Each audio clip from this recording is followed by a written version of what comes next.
ওম নমো ভগবতে বাসুদেবায়। হরে কৃষ্ণা, রাধে রাধে। নমস্কার সকল দর্শক বন্ধুদের রিমিস ভার্সেন এই চ্যানেলের পক্ষ থেকে সকলকে সুস্বাগতম। আশা করছি ঈশ্বরের আশীর্বাদে আপনারা সকলে ভালো আছেন, সুস্থ আছেন।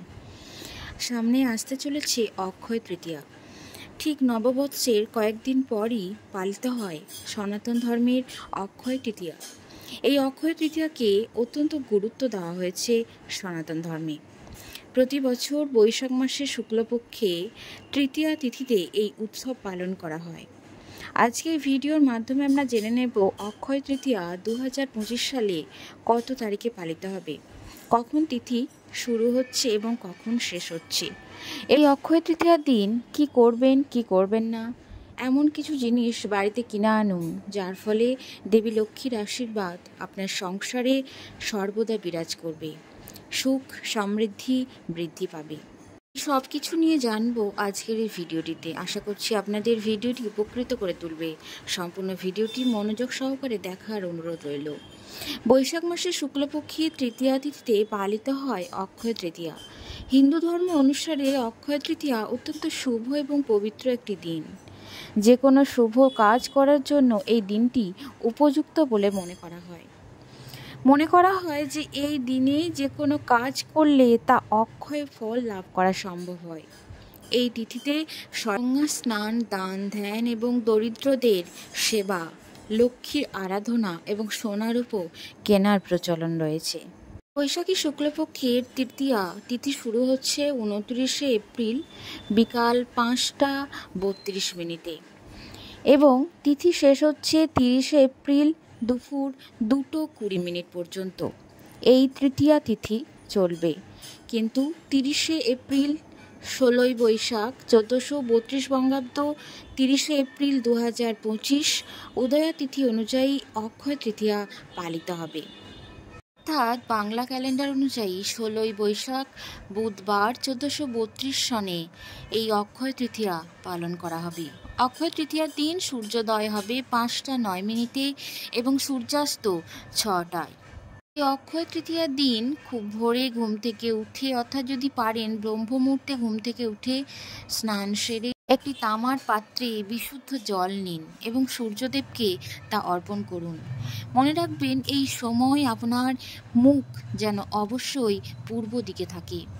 নাম্বার 2, এই অক্ষয় তৃতীয়ার দিন সিন্দুক বা যেখানে টাকা পয়সা বা গয়না গাটি রাখা থাকে সেই জায়গাতে একটি প্রদীপ জ্বালাবেন।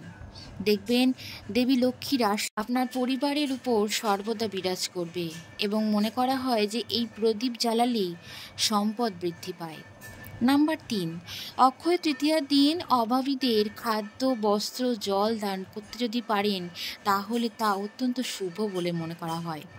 যদি পারেন আপনি আপনার নিজ সামর্থ্য মতো কিছু দান করবেন। এই প্রতিকারের মাধ্যমে জীবনে সুখ সমৃদ্ধি আসবে এবং পূর্বপুরুষদের আশীর্বাদ লাভ হবে।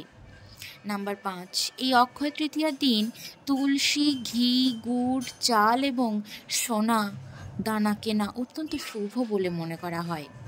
বিশ্বাস করা হয় যে এই দিনে কোনো ব্যক্তিকে বা দরিদ্র মানুষকে যদি সোনা, রূপো, তামা বা পিতলের কোনো জিনিস যদি আপনি দান করতে পারেন তাহলে তা অত্যন্ত শুভ এবং মা লক্ষ্মী খুবই খুশি হন এবং ব্যক্তির ঘরে সুখ সমৃদ্ধি সর্বদা বিরাজ করে। এই অক্ষয় তৃতীয়ার দিনে ভগবান বিষ্ণু, দেবী লক্ষ্মী এবং সম্পদের দেবতা কুবেরের পূজা করা উচিত। এর সাথে যদি ব্যক্তি এই দিনে রাশিচক্র অনুযায়ী কিছু ব্যবস্থা গ্রহণ করেন তাহলে অর্থ, স্বাস্থ্য এবং পরিবার সম্পর্কিত সমস্যাগুলি দূর হয়। তাই যদি সম্ভব হয় এই অক্ষয় তৃতীয়ার দিনে উপবাস রেখে সম্পদের দেবতা কুবের এবং ভগবান বিষ্ণুর সঙ্গে দেবী লক্ষ্মীর পূজা করতে হবে। এর ফলে ঘরে সুখ সমৃদ্ধি বৃদ্ধি পাবে, কখনো অর্থের অভাব হবে না। আসুন এবার জেনে নেব অক্ষয় তৃতীয়ার শুভ মুহূর্ত কখন থাকছে। 30শে এপ্রিল অর্থাৎ 16ই বৈশাখ 1432 বঙ্গাব্দ বুধবার ভোর 5:41 থেকে বেলা 12:18 পর্যন্ত থাকবে অক্ষয় তৃতীয়ার শুভ মুহূর্ত। এই সময়ের মধ্যে পূজা অর্চনা সেরে ফেলবেন। মোট 6 ঘন্টা 37 মিনিট থাকছে অক্ষয় তৃতীয়ার শুভ সময়। আপনি যদি এই অক্ষয় তৃতীয়ার দিন সোনা কিনতে চান তাহলে সোনা কেনার জন্য শুভ মুহূর্ত পড়ছে 29শে এপ্রিল বিকাল 5টা 31 থেকে 30শে এপ্রিল ভোর 5টা 41 পর্যন্ত। এই সময়ের মধ্যে আপনি সোনা বা রূপো কিনতে পারেন। মনে করা হয় যে এই অক্ষয় তৃতীয়ার দিন সোনা বা রূপো কিনলে লক্ষ্মী লাভ হয়। এই দিন সোনা রূপো ঘরে আনলে মা লক্ষ্মীর কৃপা লাভ করা সম্ভব হয়। তাই এই দিন 12 ঘন্টা 11 মিনিট সোনা কেনার বা রূপো কেনার জন্য শুভ সময় থাকছে। তাই আপনি এই দিনে যদি সোনা রূপো কিনতে চান তাহলে এই সময়ের মধ্যে কিনে নেবেন। এই অক্ষয় তৃতীয়ার দিন লক্ষ্মীনারায়ণের পূজা যদি সম্ভব হয় বাড়িতে অবশ্যই করাবেন। এই দিন চাল, ফুল এবং প্রদীপ দিয়ে লক্ষ্মীনারায়ণের পূজা করা উচিত। পুজোর আগে অবশ্যই কোনো পবিত্র নদীতে স্নান সেরে নেবেন। যদি সম্ভব হয় গঙ্গা স্নান করুন এবং স্নানের পর ভিজে কাপড়ে চাল, আখ, দই এবং ছাতু তা দান করুন। এই অক্ষয় তৃতীয়া কেন এত গুরুত্বপূর্ণ? এই পুজোর সঙ্গে জড়িয়ে আছে কয়েকটি পুরাণের কথা। শোনা যায় মহাভারতে কৌরবদের কাছে পাশা হেরে গিয়ে 12 বছরের জন্য বনবাস এবং 1 বছরের জন্য অজ্ঞাতবাসে যেতে বাধ্য হয়েছিলেন পাণ্ডবেরা। তাদের বনবাসে থাকার সময়ে ফের কৌরবদের চক্রান্তে মুনি দুর্বাসা তার শিষ্যদের নিয়ে এক রাতে পাণ্ডবদের আশ্রয় গ্রহণ করতে যান। কিন্তু সেই সময় তাদের ঘরে কোনো অন্ন ছিল না। ক্ষুধার্ত মুনি দুর্বাসা অভিশাপ দেবেন এই ভেবে ভয় পান পাণ্ডব এবং দ্রৌপদী। ঠিক সেই সময়েই শ্রীকৃষ্ণ এসে হাঁড়ির তলায় লেগে থাকা একটিমাত্র চালের দানা খেয়ে নেন।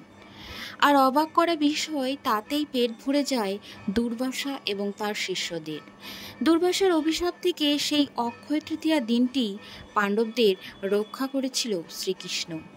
তাই এই দিনটিকে অত্যন্ত শুভ বলে মনে করা হয়। আবার অন্য একটি প্রচলিত পৌরাণিক কথা অনুসারে বিষ্ণুর নবম অবতার কৃষ্ণ দ্বাপর যুগে জন্মগ্রহণ করেন মর্তে। তার সুদামা নামক এক দরিদ্র ব্রাহ্মণ বন্ধু ছিলেন। সুদামা একদিন ভুলবশত কৃষ্ণের সব খাবার খেয়ে ফেলেছিলেন। এরপর তিনি শ্রীকৃষ্ণকে খাবার দিতে এক মুঠো চাল নিলে তার ঘরে আসেন। তাকে খাওয়ানোর জন্য বন্ধু সুদামার এই আচরণ মুগ্ধ করেছিল শ্রীকৃষ্ণকে। এরপর শ্রীকৃষ্ণের আশীর্বাদে সুদামার সমস্ত দারিদ্র্য ঘুচে যায়। মনে করা হয় যে দিন এই ঘটনা ঘটেছিল সেই দিন ছিল বৈশাখ মাসের শুক্লপক্ষের তৃতীয়া তিথি। তাই এই দিনটি বিশেষ শুভ। এছাড়াও লোককাহিনীর মুখে শোনা যায় যে এই অক্ষয় তৃতীয়ার দিনে পরশুরাম জন্মগ্রহণ করেছিলেন। সেই জন্যই এই দিনটি অত্যন্ত শুভ। এই অক্ষয় তৃতীয়ার দিন যে যে কাজগুলো করা উচিত নয়, সেই দিনেই তুলসী পাতা তোলা, কারণ মনে দুঃখ দিয়ে কোনো কথা বলা, বাড়ি থেকে নুন, তুলো, সর্ষের তেল এ সমস্ত কিছু কাউকে দান করা উচিত নয়। এই দিনগুলি অত্যন্ত শুভ, তাই মনে করা হয় যে এই বিশেষ দিনে এই সমস্ত কাজ করা বা এই সমস্ত জিনিস দান করা একদম উচিত নয়। আর এই অক্ষয় তৃতীয়ার দিন কি কি কাজ করা উচিত?